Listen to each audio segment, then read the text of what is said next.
Мощный ракетный удар по территории России. Власти созывают срочное заседание правительства. В Москве также говорят о диверсии на стратегически важном объекте. Реакция Москвы на требования Зеленского об одностороннем прекращении огня. Чего хочет Путин? Каков ответ Банковой? Турция заявляет о появлении контуров формулы завершения войны. Какова она?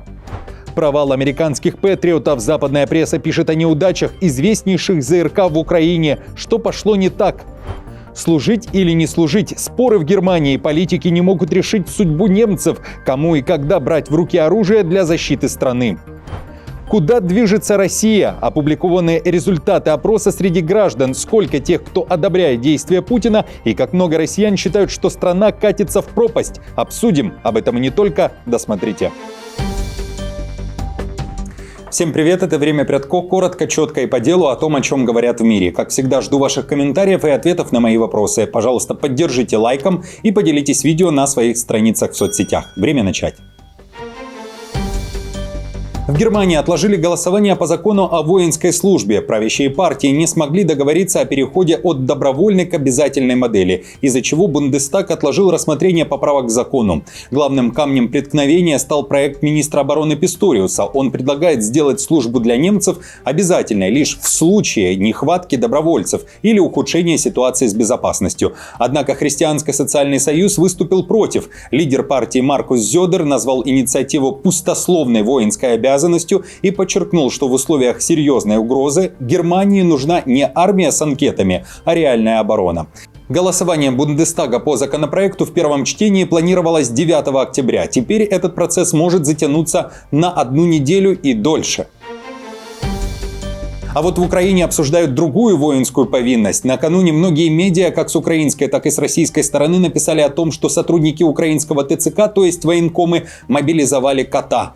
В сети даже появилась видеозапись. На опубликованных кадрах видно, как люди в военной форме ловят кота около частного дома, забирают животное и стремительно уезжают на легковой машине. Инцидент якобы произошел в одном из сел Киевской области. В Киевском областном ТЦК опровергли мобилизацию кота, заявив, что это происки России. Как одеты военные на видеоролике с котом? Какая у них форма? Оба в боевых рубашках. Ну, а какая форма у ТЦК? Кто-нибудь хоть раз видел группу оповещения в боевых рубашках? Нет. Потому что это просто невозможно. Уставом такая форма для ТЦК не предусмотрена. Несмотря на официальный ответ военкомов, в украинских пабликах своя версия так называемой мобилизации Усатого. Кота предположительно зовут Мурчиком, и он действительно жил в Киевской области, а военнослужащие похитили животное, чтобы подарить его ребенку. Сначала они хотели поехать в приют для животных, но были пьяны и решили забрать первого встречного кота с улицы. Насколько правдива эта история, не ясно. Российско-украинская война бессмысленна. Киев и Москва должны найти формулу завершения конфликта, несмотря на то, что с обеих сторон есть неприемлемые условия, поставленные друг другу. Такое заявление сделали в Турции. Глава МИД страны Хакан Фидан заявил, что сейчас контуры формулы финала войны начинают вырисовываться, и, вероятно, скоро боевые действия могут закончиться. Он также считает, что сейчас как Киев, так и Москва пытаются максимально показать, что у них есть силы для продолжения войны. Ведь если дать слабину, одна из сторон этим воспользуется. В Анкаре считают, что главным камнем преткновения на пути к миру стала Донецкая область, а также требования Путина к Киеву отдать России ту часть региона, которая подконтрольна Украине. Речь идет о части Донецкой области, примерно 25-30%, которую Россия не может взять. Что будет с этой территорией? Россия хочет ее захватить. Украина говорит, эта территория крайне важна для нашей территориальной целостности. Мы не можем отдать ее без боя. Россия отвечает, мы будем воевать, чего бы это ни стоило. А после захвата этой территории пойдем дальше. Поэтому отдайте ее, чтобы не потерять другие. Украина же говорит, если мы отдадим ее, это лишь откроет путь к потере других территорий. Таковы аргументы обеих сторон, и их нужно как-то сблизить. Зеленский, напомню, ранее отказался от вывода ВСУ из этой части области, но накануне сделал два заявления, которые сейчас обсуждаются далеко за пределами Украины. После удара по стране и, в частности, по Львову, он заявил о необходимости одностороннего прекращения огня. Одностороннее прекращение огня в небе возможно, и именно оно может открыть путь к подлинной дипломатии. Америка и Европа должны действовать, чтобы заставить Путина остановиться. Заявление об одностороннем прекращении огня стало причиной для дискуссий и появления множества вопросов. Если одна из сторон прекратит огонь, то что будет делать вторая? Напомню, в августе на Банковой заявляли, что полностью поддерживают американское предложение немедленного прекращения огня и критиковали Москву за отсутствие такого желания. В Москве же накануне отреагировали на Зеленского. В Госдуме считают, что прекращение огня необходимо Украине для передышки и для восстановления сил ПВО. А в Совете Федерации считают, что Зеленским руководит Запад, и именно Запад требовал озвучить такое условие. Призыв Зеленского к одностороннему прекращению огня, на мой взгляд, носит показной характер и вряд ли имеет реальное значение.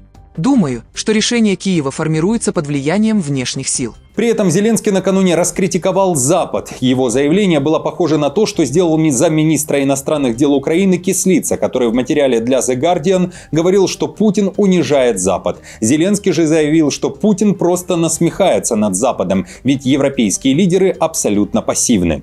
К сожалению, со стороны международного сообщества нет сильной и адекватной реакции на происходящее, постоянную эскалацию и дерзость этих ударов. Путин это делает, и он просто насмехается над Западом, над его молчанием и над отсутствием решительных действий в ответ. Россия отвергла все предложения прекратить войну или хотя бы остановить удары. Путин же прокомментировал свои недавние заявления и обращения к Западу, которые он сделал на Валдае в Сочи. Во-первых, заявил, что если США передадут томагавки, то это испортит отношения между Москвой и Вашингтоном. А во-вторых, сказал, что не собирался никому делать ничего неприятного. Я же просто честно, откровенно излагал определенные ситуации, суть вопросов. То, как я отношусь к этим вопросам. Ну, а это уже дело моих коллег, как на это отреагировать. Я говорю вот искренне и по-честному, как есть, как было на самом деле, и как я хотел бы видеть развитие ситуации. Но там уже это зависит от позиции тех людей, о которых так или иначе сегодня говорили. Кому-то что-то понравится, кому-то нет. А у меня не было цели, я никогда не ставлю такой цели, что-то сделать приятное. Друзья, какой должна быть формула завершения войны, о которой вспоминал турецкий министр иностранных дел? Поделитесь, пожалуйста, своим видением в комментариях под этим видео. Также, пожалуйста, поставьте лайк этому видео. После выходных необходимо разбудить алгоритмы Ютуба. Для меня это очень важно, и важна ваша активность. И, конечно же, подписывайтесь активнее. А я продолжаю. Провал американских патриотов. ЗРК, которые стоят на защите украинского неба, пропускают российские атаки. Об этом пишет The Washington Post. Последний обстрел, который произошел с субботы на воскресенье, был комбинированным и затронул 9 регионов Украины. Ночная атака России обошла стороной Киев, наиболее защищенный город страны, и сосредоточилась на инфраструктуре в других областях, стремясь использовать уязвимости в мозаичной системе противовоздушной обороны Украины, которая делает невозможной полную защиту страны от российских бомбардировок. Это была цитата из материала Washington-Post. Авторы публикации пишут, что Зеленский просит помощи и настоятельно призывает США и Европу направить новые системы ПВО. Системы ПВО «Патриот» американского производства единственные, которые могут надежно перехватывать российские баллистические ракеты, регулярно наводящие ужас на гражданское население, попадая в жилые сооружения, предприятия и другие объекты гражданской инфраструктуры. Даже эти системы не смогли перехватить некоторые из последних атак, включая удары по Киеву, отчасти потому, что Россия продолжает модифицировать свои ракеты, чтобы обойти их, отмечают эксперты. На статью в западной прессе уже отреагировали и в воздушных силах ВСУ. Там также акцентируют внимание на изменении тактики ВС РФ. Сложная ситуация складывается с обнаружением большого количества ракет, которые летят с разных направлений. А информацию про Патриот прокомментировали так. Конечно, стало сложнее работать по ракетам, которые летят по квазибаллистической траектории. То есть, совершают колебания при заходе на цель. Это усложняет работу «Патриот». Система при сбивании баллистики работает в автоматическом режиме и становится труднее вычислить точку, где противоракета столкнется или взорвется рядом с баллистической ракетой противника. Масштабный пожар на стратегически важном объекте в Москве. Там спустя несколько часов горения смогли потушить огонь в одном из зданий особой экономической зоны Технополис Москва, где, внимание, занимаются разработкой БПЛА. Загорелся при этом склад с аккумуляторами, сообщают российские СМИ. Перед тем, как вспыхнул пожар, прилетов никаких не было. Тем не менее, из-за сильного огня, который охватил площадь в несколько сотен квадратных метров, в здании рухнула крыша. В МЧС России заявили, что в итоге справились со стихией, но причины воспламенения пока не озвучены. Тем временем российские Z-военкоры аккуратно намекают, что подобные пожары могут быть не случайностью. Речь идет о диверсии в российской столице, к тому же на таком важном для российской армии объекте. Напомню, осенью 2023 года США ввели санкции против Технополиса Москва. За синим зданием. Ого, опять свет вырубили. А это уже ситуация в Белгороде. Блэкаут в городе произошел ближе к 10 часам вечера 5 октября. Вновь ракетный удар по ТЭЦ. В первые часы было созвано срочное заседание правительства. Сам еду к месту прилета. Сейчас разберемся в масштабах случившихся. Через 40 минут срочное заседание правительства. Отмечу, что после серии взрывов в Белгороде, серия взрывов прозвучала и в Харькове. И также напомню, что в последних числах сентября уже была атакована Белгородская ТЭЦ. И, как писали ОСИНТ-аналитики, это был удар американскими ракетами GML-RS. Ближе к полуночи удар был нанесен и по ТЭЦ в Клинцах Брянской области. ЕС хочет войны, а не мира в Украине. Об этом в очередной раз заявил словацкий премьер-министр Фица. Если бы Европейский Союз прилагал столько сил для мира, сколько он прилагает для поддержки войны в Украине, то конфликт уже давно мог бы закончиться, сказал Фица в эфире словацкого ТВ. Также, по его словам, целью внешней политики словацкого правительства является не поражение РФ, а скорейшее окончание кровопролития, чтобы, далее цитата Фица, славяне перестали убивать друг друга. Конец цитаты. Отвечая на вопрос о проекте по защите восточной границы НАТО от беспилотников, Фица опроверг существование стены дронов. Мы все, должно быть, окончательно с ума сошли. В 2004 году, когда мы вступали в ЕС, я был убежден, что это единственный проект, который гарантирует мир на европейском континенте. Но сегодня ЕС превращается не в мирную силу, а в военную силу. И признаем это, что на площадках ЕС мы больше говорим о войне, чем о мире. Признаем, какие огромные ошибки мы делаем в последнее время. И еще нас спрашивают, как вы хотите мотивировать молодых словацких людей идти на войну? И в какую войну мы должны идти? Какая у нас война?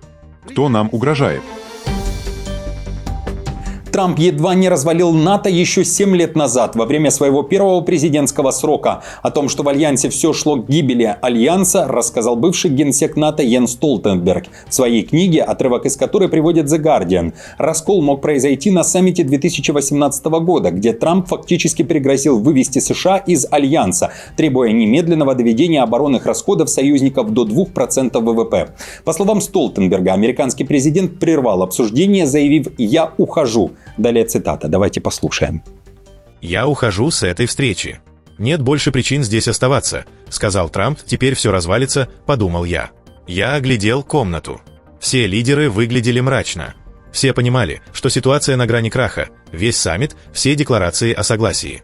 Если американский президент заявляет, что больше не желает защищать других союзников и покидает саммит НАТО в знак протеста, то договор НАТО и его гарантия безопасности стоят немного. Это может быть та встреча, на которой НАТО будет разрушена, подумал я. И это происходит на моем дежурстве. Альянс успешно функционировал 70 лет, но не после 12 июля 2018 года. Перелом наступил, когда премьер Нидерландов Марк Рютте подчеркнул, благодаря давлению Вашингтона союзники уже добавили около 33 миллиардов долларов к оборонным бюджетам. После этого Трамп передал записку Столтенбергу с условием публично признать, что рост расходов на НАТО – это результат его лидерства. Генсек в итоге прервал саммит, не дав многим лидерам выступить, и сделал то, чего просил Трамп.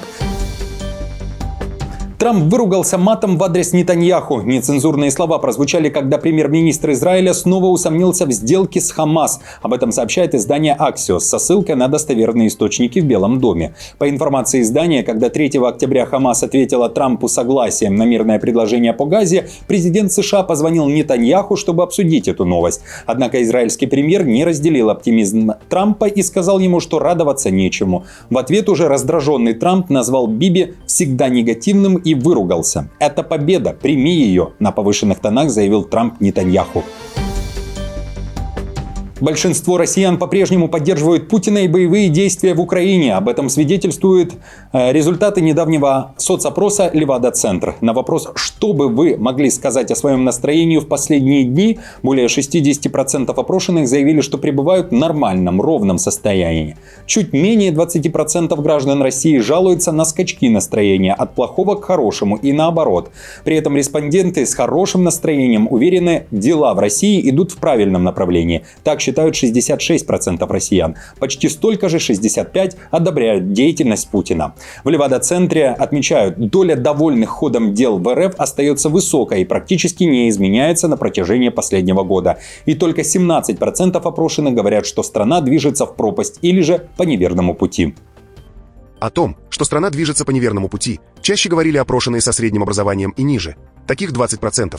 Менее обеспеченные респонденты, 21% среди тех, которым едва хватает на еду. Жители сел, 21%. Респонденты, которые доверяют социальным сетям и телеграм-каналам как источнику информации, 19 и 17% соответственно.